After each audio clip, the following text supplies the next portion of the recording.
friends, welcome back to our channel. We are coming at you with another coffee talk. This is our second episode, and this week's topic is going to be on love and marriage.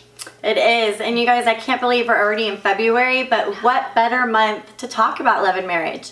And we just really wanted to dive in and get started.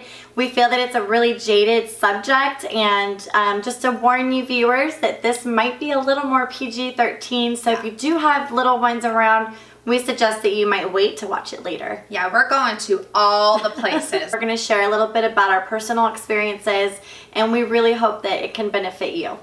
So I'm going to start off by giving you guys a little bit of background for my husband and I. We are high school sweethearts. We've been together since we were 17 years old. I'm not even going to try to do the math right now. I think we've been together for like 18 years or so. So anyway, and you could not have paid me to tell me that he would have ended up my husband, but here we are. So fast forward a few years, I became pregnant at the age of 20. At that time, we were not married, but we had been together for about 3 years. Our marriage started out rockier than maybe some because we had to overcome additional hurdles and stresses that newlyweds maybe don't have to deal with. Having a newborn in of itself is stressful. Absolutely. Yeah. So our first few years of marriage were not easy, and I'm just going to be really real and candid with you. I didn't think at one point that we were going to make it to our 1-year anniversary. In fact, a month before our 1-year wedding anniversary, I ended up moving out. We had a lot of issues, and most of them stemmed from the fact that we were young. We were naive, we had stress over finances, stress over having a baby.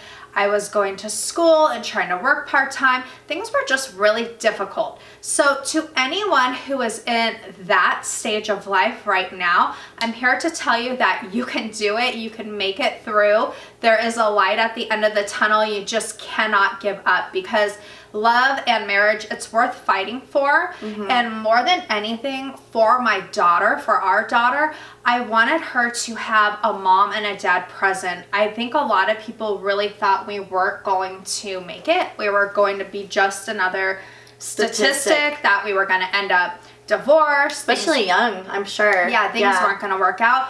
And I am so stubborn, and not to say I didn't love my husband. I love him very much, but I didn't want to basically prove everyone right that we weren't going to work out. I wanted to make a family and be something. I'll go ahead and jump into my story.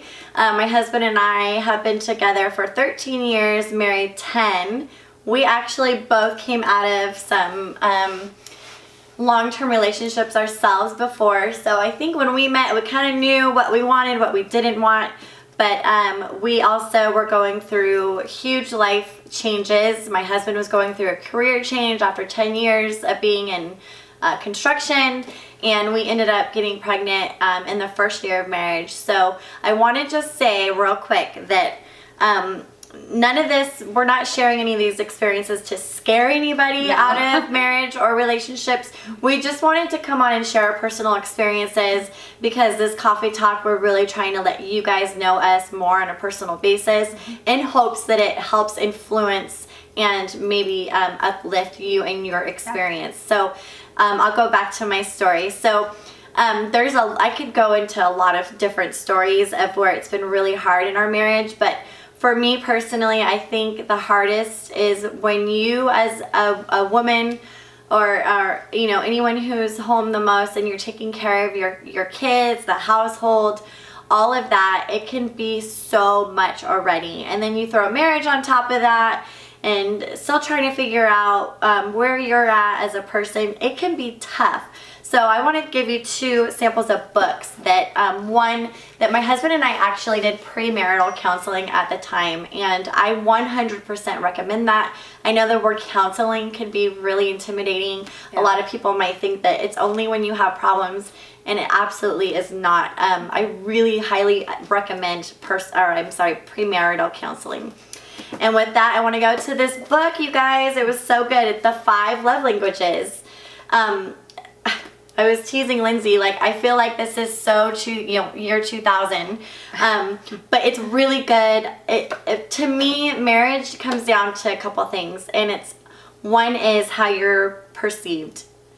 So everyone's different. What you might like and feel like is your love language, meaning you like the house tidy, you like gifts, or physical touch can be a love language. So this book really, it really lets you know what your personality traits are and what you prefer to feel loved.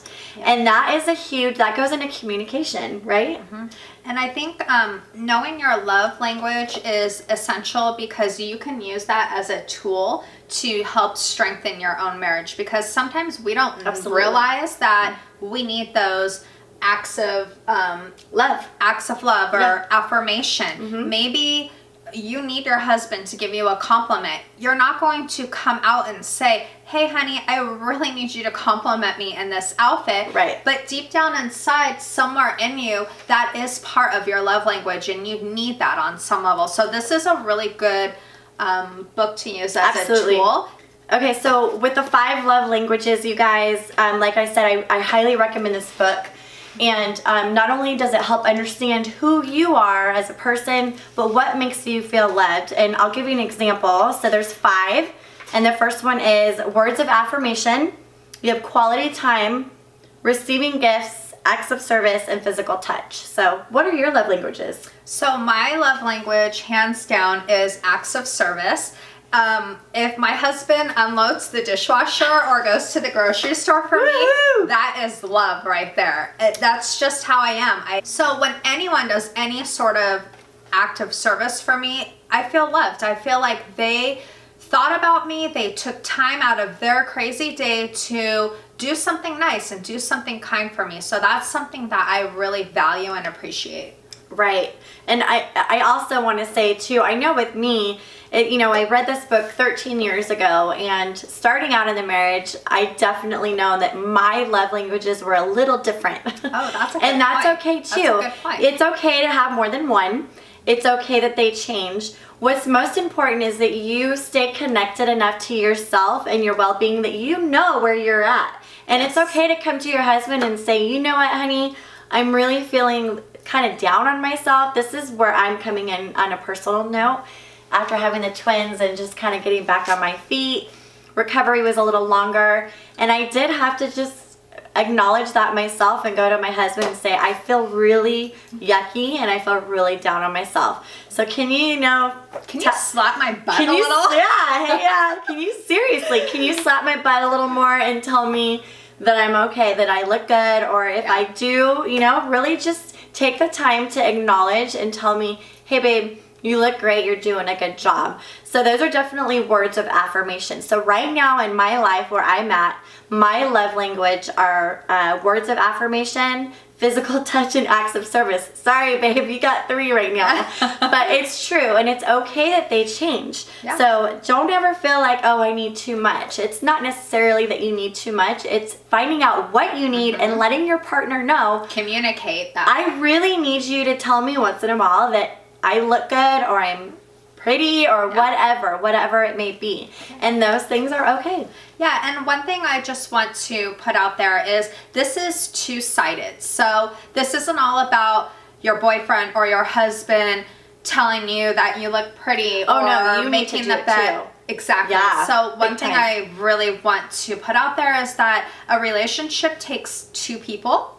And that means that you are also in turn willing to do the things that your partner needs, and you're able to meet their love language as well. So it's kind of like a delicate balancing act. So that leads us to some tips that we came up with just over the course of our marriages and just relationships that we've been in, things that we've learned over time that have been helpful. Again, this can be for anyone in a marriage or in a relationship. So I'm gonna go ahead and read some off. So first thing we came up with is make time for one another. This one is so huge because when you get to the point of having children, maybe you're a working mama, You could be a stay-at-home mom, a homeschool mom, whatever it is, you guys, life gets busy. It's super easy to put your relationship on the back burner because in general, I think us moms tend to put everyone else first, especially our children. Right.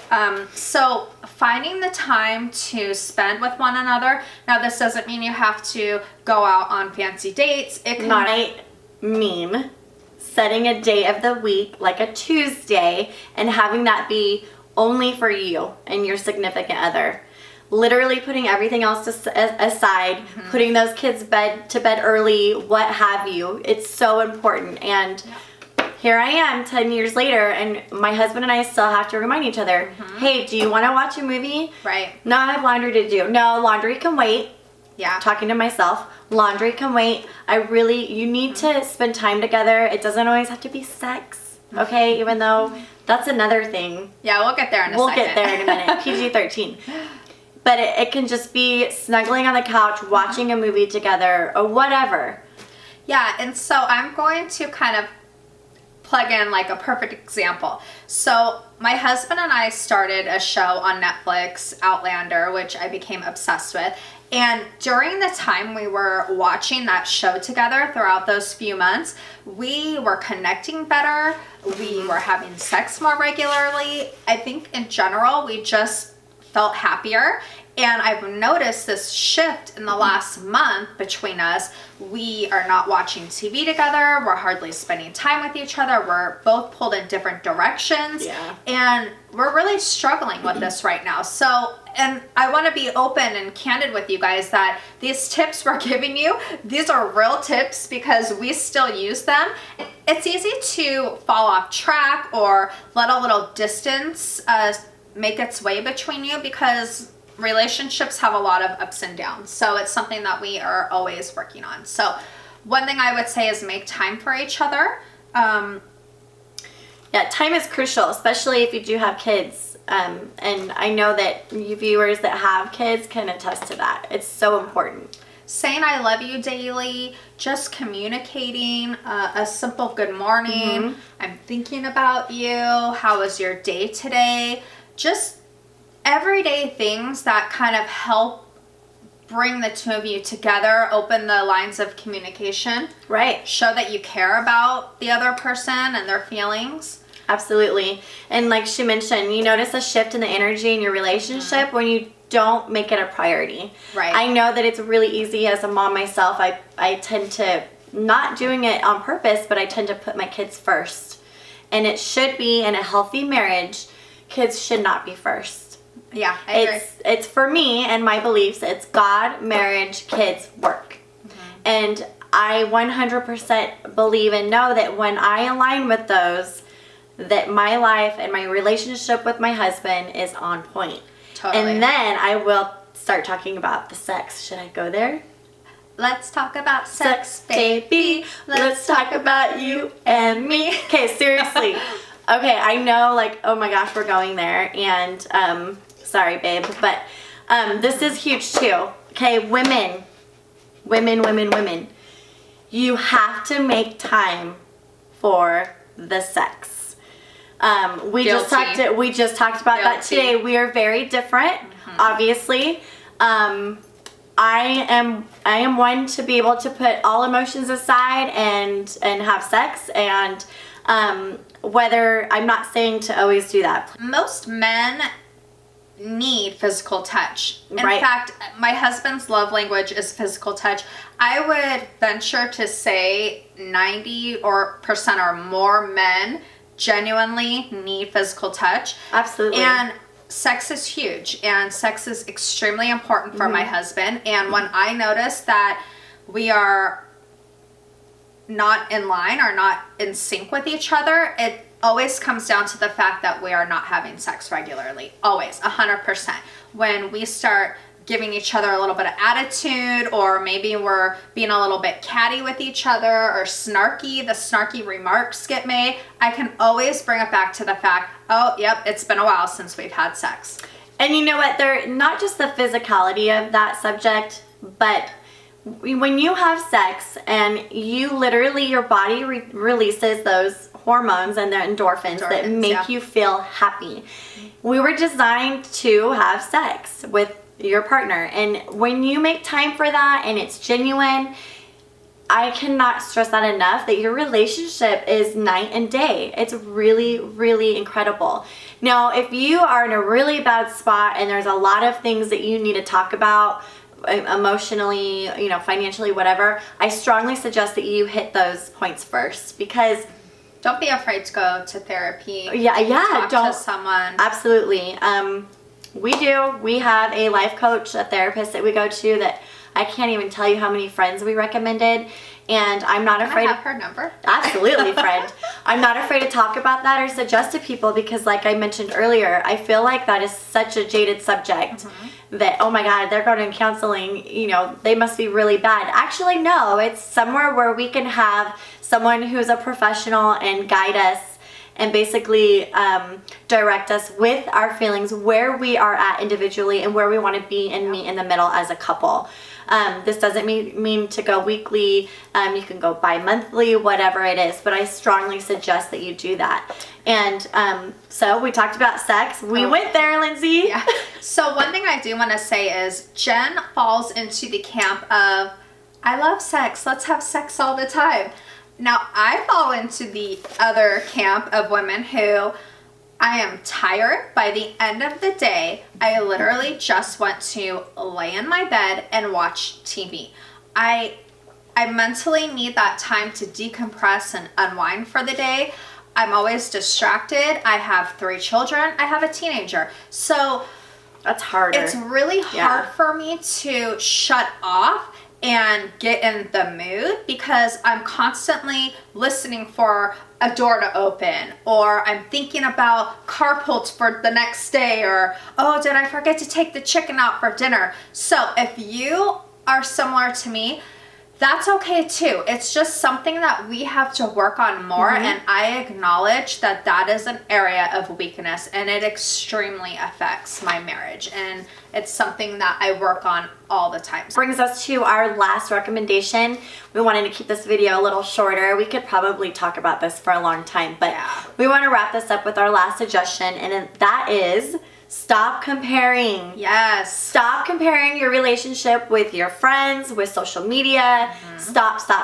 It is probably the worst thing you can do with your relationship. Absolutely. Just because you might be in a funk and your friend's relationship is at their highest peak does not mean that you are any less than. Totally. It doesn't mean that you're going to stay there. You will stay there if you don't take steps to go anywhere. I will say that. Yeah. You can't just wish that it's going to change and not do anything. You have to take action. You absolutely. Ownership for sure. Right. So if you're stubborn like me, you really have to put that aside. I think, I honestly know women are stubborn, but that's another topic. But please put that aside. You guys, put your pride aside and really just know that you need to do what you need to and move forward.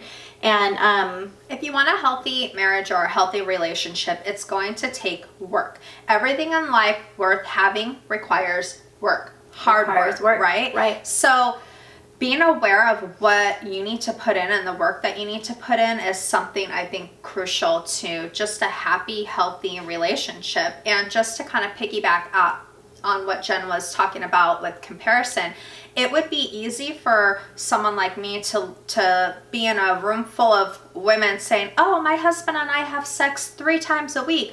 And I'm thinking, oh my gosh, I don't do that. We have a horrible marriage. Oh no, we're going to be divorced. Everything's doomed. No, just stop right there. Stop with the comparison, because we all have different needs, wants, lives, and we need to just focus on what each other, your partner and yourself, what matters to the two of you. Right. Not what's working for your neighbor or what's working for, your best friend. Worry about the two of you. Absolutely. So with that said, relationships are hard. I highly recommend checking out the 5 love languages. Definitely, you guys. It is such a good book. And we'll definitely link the information on the bottom of the video so you can actually go find the book. Yeah, and to wrap it up, just some of our takeaways. Make time for each other. Make sure that you are not only physically but emotionally connecting, and that you're spending quality time with each other. whether that. So with that said, we hope that you took away some great points with our video. We'll see you next time on our coffee talk. We hope that you guys have a happy Valentine's Day. Remember, it's not all about the hearts and the candy. Spend some quality time with your significant other. And we'll see you next time on Coffee Talk. Bye.